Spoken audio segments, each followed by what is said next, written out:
नमस्कार। धाकड़ बेटी विद निधि की एक और कड़ी के साथ हम हाजिर हैं। तो इस कार्यक्रम के जरिए हमारी कोशिश रहती है कि हमारे देश की जो बेटियां हैं, महिलाएं हैं, देश के प्रति अपना योगदान जो दे रही हैं, समाज में और महिलाओं को जो प्रेरणा का स्रोत बन रही हैं, उनको आपके समक्ष लाके रखें। और ये कार्यक्रम इसलिए भी जरूरी है क्योंकि जो हमारे देश की महिलाएं, बेटियां हैं, अब दुनिया की आधी आबादी, हमारे देश की आधी आबादी, इनका जो जीवन है जद्दोजहद, परिश्रम से भरपूर रहता है। उस सब के बावजूद जो तमाम रुकावटें जीवन में आती हैं, उनको किस तरह से पार करते हुए आगे बढ़ना है, ये जो हमारी बेटियां हैं, धाकड़ बेटियां, उनको हम खोज के लाते हैं और आपसे रूबरू कराते हैं। तो आज भी बेहद खास बेटी से आपकी मुलाकात कराने जा रहे हैं। सिमरन शर्मा है, वर्ल्ड पैरालंपिक में उन्होंने कोबे में, जापान में जो हुआ उसमें शिरकत की, उसका हिस्सा बनी। 200 मीटर की रेस में उन्होंने भागीदारी की, पदक जीता। और ये खुद एक प्रीमेच्योर बेबी थी। जब हुई तभी उनका विजन में थोड़ा सा दिक्कत थी। उस सब के बावजूद जो चुनौतियां थी और आप वर्ल्ड स्टेज पे पहुंच जाते हैं, ये कुछ आसान सफर नहीं रहा होगा। तो आइए इस धाकड़ बेटी से मुलाकात करते हैं और सीधे सिमरन से आपको रूबरू कराते हैं। तो सिमरन, वाकई में जो आपका जो सफर रहा है प्रेरणादायक रहा है। बहुत मुश्किलें आई होंगी, लेकिन आप इस मुकाम पे पहुंची हैं। जरा बताइए हमारे दर्शकों को अपने बारे में। Thank you so much ma'am, मुझे मौका देने के लिए कि मैं सबको बता पाऊँ कि क्या क्या प्रॉब्लम्स आती हैं और मेरी तरह और भी लड़कियां आगे बढ़ पाएँ। सबसे पहले तो मैं यहाँ तक पहुँची हूँ, मेरा ये टारगेट है कि मतलब बहुत सारी लड़कियां हैं जो आगे नहीं बढ़ पाती, उनके ऊपर 1000 फाउंडेशंस रहती हैं। तो कहीं ना कहीं मेरी वजह से कोई लड़की कुछ करे, उनके पेरेंट्स उसको बोले कि ठीक है तुम भी करो, तो मैम ये मेरे लिए बहुत बड़ी बात है। और मैम रही मुश्किलों की बात, तो मैम मुश्किलें तो शुरू में तो बहुत आती हैं। जो शुरू का टाइम होता है उसमें कोई साथ नहीं देता, यहाँ तक कि कहीं ना कहीं आपका परिवार भी पीछे हो जाता है उस टाइम जी। तो मैम मतलब मैं 6.5 मंथ का मेरा बर्थ हुआ था और मेरी आंखों में और मेरी मतलब बॉडी की मसल्स काफी वीक थी और मुझे स्कूल टाइम से बहुत शौक था गेम खेलने का।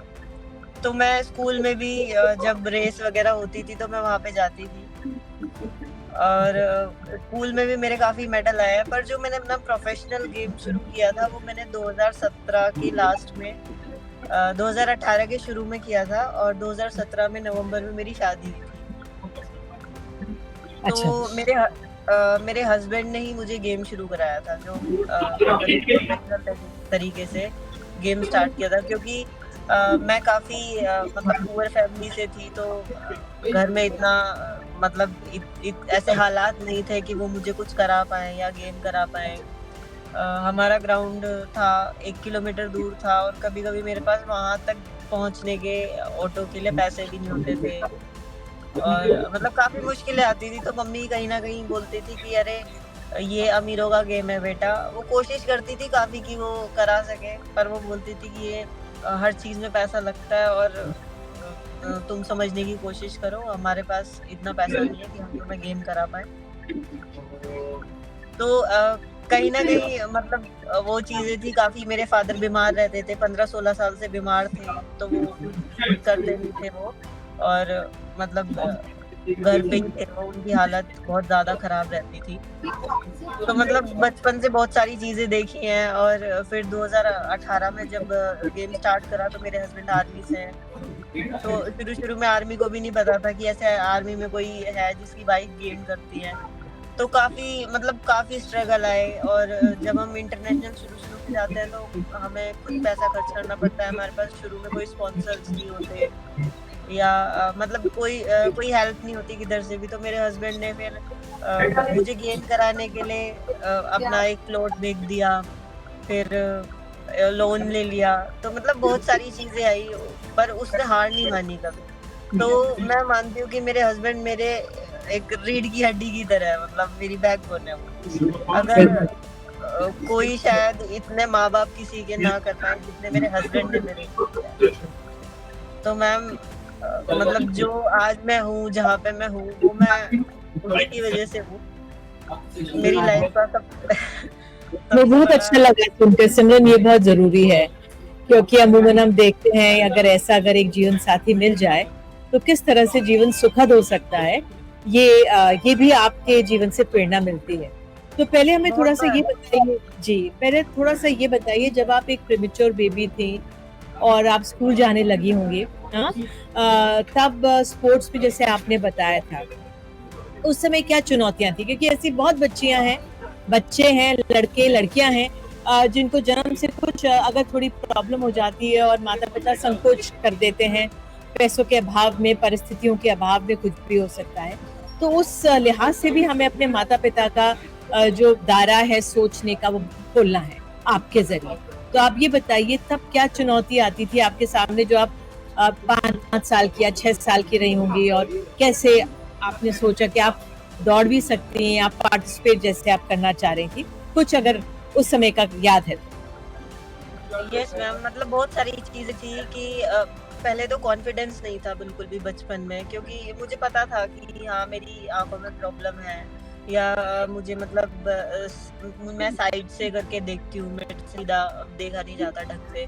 तो मतलब आस पड़ोस वाले थे या अपनी रिश्तेदारी में बहुत सारे लोग थे, या मेरी टीचर्स थी, लाइक प्रिंसिपल थी मेरी, तो मतलब मुझे कुछ लोग खास पसंद नहीं करते थे और मुझे चिढ़ाना बात बात पे कि उंगली दिखा के ये कितनी उंगलियां दिख रही है, ये कितनी है, और किधर देख रही है, किधर बात कर रही है, ऐसा मतलब नए नए नाम से बुलाना। और मतलब मेरे घर वाले फिर उनसे लड़ते थे, मेरी मम्मी मतलब काफी पॉजिटिव थे मेरे को लेके सब घर पे, तो वो उनसे लड़ते थे कि मतलब मुझे घर वाले महसूस नहीं होने देते थे कि मेरे को कुछ प्रॉब्लम है।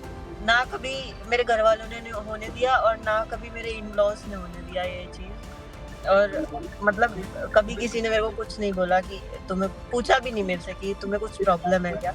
पर बाहर वालों ने कभी कोई कसर नहीं छोड़ी। पर आज शायद टाइम वो है, लोग नहीं बदले पर मैं बदल गई, और वो लोग तो बहुत वही बड़ी है, बात मैं आगे बढ़ गई। ये बहुत तो आपने अपने आप को कैसे समझाया? क्योंकि यही बड़ी बात है, क्योंकि हमें खुद अपने अंदर ही बदलाव लाना पड़ता है, अपने अंदर ही हौसला बुलंद रखना पड़ता है। तो आपने अपने आप को क्या समझाया? बचपन में तो मैम कुछ नहीं था। बचपन में मैं अपने आप को समझा नहीं पाई थी, बस चीज़ों से बच रही थी कि किसी के सामने आने से बचती थी, या किसी को आई कांटेक्ट करने में डर लगता था। तो मतलब ऐसे ही बचपन तो ऐसे ही निकल गया, डरते कि मतलब क्या बोलेंगे, क्या सोचेंगे मेरे बारे में। अपने आप बैठ के सोचती थी, भगवान को बोलती थी कि सबको तो सही बनाया है, मतलब मेरे अंदर ऐसे प्रॉब्लम क्यों हुई, मुझे भी और सबकी तरह होना था। तो बस मतलब ऐसे सोच के जैसे गेम खेलती रही, आगे बढ़ती रही, तो धीरे-धीरे मेडल आए, तो उनसे कॉन्फिडेंस बढ़ा कि मैं भी कर सकती हूँ। और पहले लगता था कि मैं कुछ नहीं कर सकती, पता नहीं आने वाले टाइम में क्या होगा।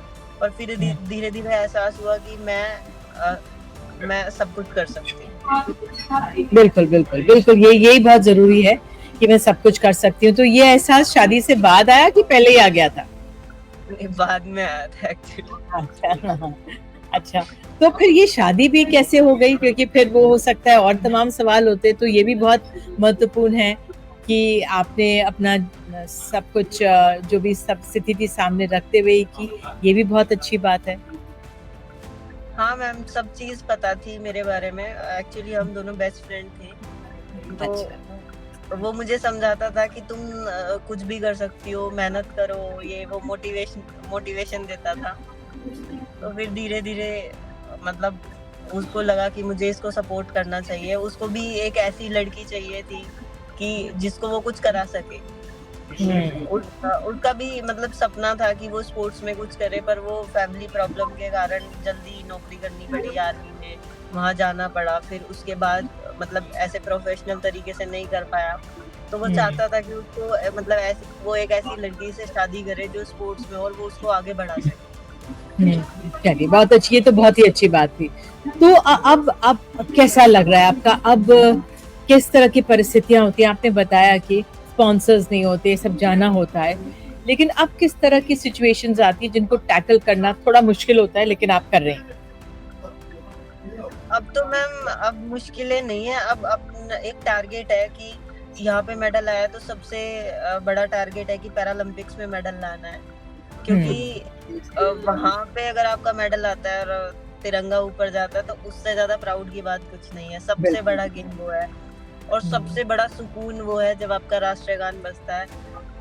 मैं आपको वो फीलिंग बता नहीं सकती, वो फीलिंग ऐसी होती है कि आपके हाथ पैरों का वजन खत्म हो जाता है उस टाइम पे और आप इतने जी। इमोशनल रहते हो कि आप अपने आंसुओं को रोक नहीं सकते उस टाइम। तो तो उसी बिल्कुल, लम्हे के लिए मेहनत होती है सारी। बिल्कुल। और जो परिश्रम है, क्या कैसे प्रैक्टिस करती हैं? तो इतनी बेहनता बहुत गर्मी भी हो रही है, तो थोड़ा ये भी बताइए हमें, परिश्रम के बारे में बताइए। क्योंकि जो हमारी मैम धात्री बेटियां हैं, कोई परिश्रम से संकोच नहीं करती हैं। जी। हाँ, मैम मेहनत से ही है सब कुछ। आपको आपकी खुशी, आपका सपना सब आपको मेहनत से मिलेगा और मेहनत से आपको सब कुछ मिलेगा। और ऐसा नहीं है, मतलब दूर से देखने में हमें लगता है कि मेडल आ गया या ये इतना ऊंचा पहुंच गई, उसके पीछे बहुत स्ट्रगल होता है। हम ग्राउंड पे वॉमिटिंग करते हैं, चक्कर आते हैं हमें, गर्मी होती है, कितनी ह्यूमिडिटी होती है, फिर भी हमें ग्राउंड पे जाके रेपिटेशन लगानी पड़ती है, जिम करना पड़ता है, पीरियड्स होते हैं, हम उसमें मतलब